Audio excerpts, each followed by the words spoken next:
the show for real estate entrepreneurs.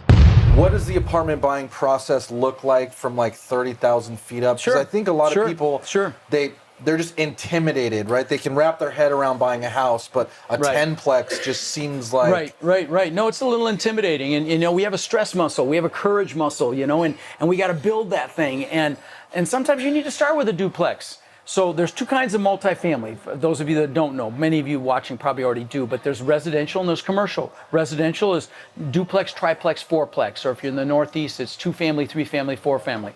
And there's some advantages to residential because it's 30-year fixed financing, fantastic interest rates, no balloon payments, less money down, if you're going to live in it especially.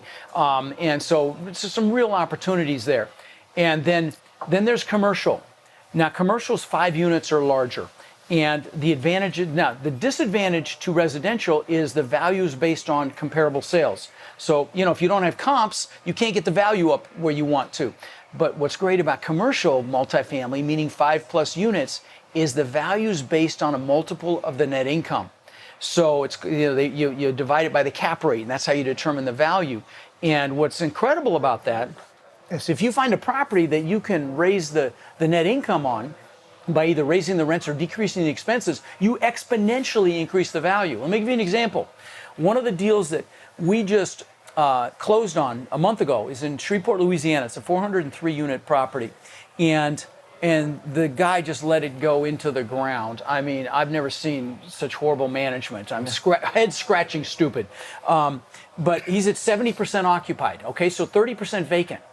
And all we have to do, and we're already well on the way, is get our occupancy up to 90%, and we've increased the value of $7 or $8 million like that, overnight. That's without even increasing the rents. That's just getting the occupancy up. So that's the impact of the improvement to the NOI.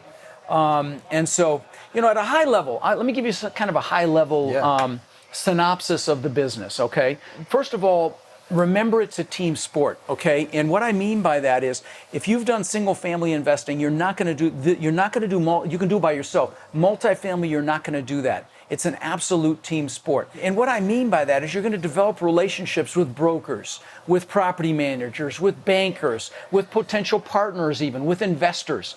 And what's great about commercial multifamily is when you're borrowing money, the bank is going to look at 3 things. They're going to look at your experience, they're going to look at your net worth, and they're going to look at your post-closing liquidity. And I'll explain each one of those in a little more detail in a second. But what's incredible is you can find one person to satisfy all those requirements and go do a deal. Yep. Okay, so it doesn't have to be you. And that's what's so amazing about this business. You use the we word, okay? You find somebody that's got some properties and you say, we own 500 doors or we own 1,000 doors, and you just build relationships. This is a relationship business. And I will say this about the multifamily business, especially if you're an agent. You know, if you're an agent, every January 1st, you got to go back to work. And I'm not saying anything wrong with it, because I did it and made a lot of money doing it. But if something happens to you, you could have a problem. You get hit by a truck or you get ill or something.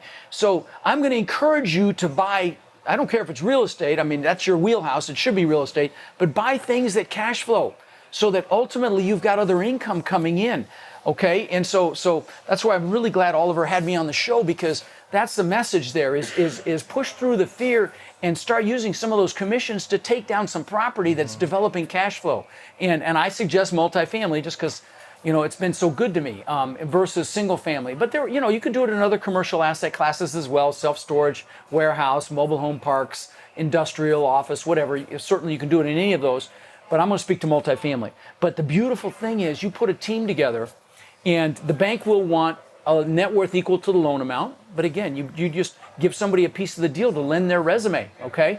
The bank will want 10% of the loan amount in post-closing liquidity. You borrow $1 million, you're going to need $100,000 in the bank after the closing as liquidity. But again, you bring somebody in that's got that in the bank, as an example. And then what's great is they have what's called non-recourse debt, and that's agency financing. It's Fannie Mae and Freddie Mac. And what that means is, if you don't know what that means... Which is beautiful. It's beautiful. Yeah. You better believe it's beautiful. So there's recourse debt. Recourse debt is, if they foreclose and they sell the property and it doesn't sell for what you owe on it, they can come back after you personally ask me how I know. That's my catchphrase. Somebody even gave me a t-shirt that says, ask me how I know, because I've made every freaking mistake you can possibly make, but that's one of them, recourse debt. But there's non-recourse debt, where they foreclose, all they get is the property. It's a beautiful thing. And so it's not hard to, if you're out there doing this business, which I know many of you are, it's not hard to align with people that have resources, that have done some of these deals. And even if you just find a high net worth individual, let's say you've got the net worth and liquidity pieces, you need the experience. With Freddie Mac, you can go get a third-party property management company that they vet and they approve. And you can satisfy that requirement with a company, with an outsourced third-party property manager. So you go find a doctor that's got a lot of bucks, you can go take down an apartment building, but you got to go raise the equity, obviously. Now, in commercial multifamily, equity means the down payment, the amount you need for capital expenditures, and the amount you need for closing costs. It's just all the money you're paying out of pocket to purchase the property. Okay, that's equity in the commercial world. That's the nomenclature. To listen to this full Founders Club interview, go to foundersclub.tv.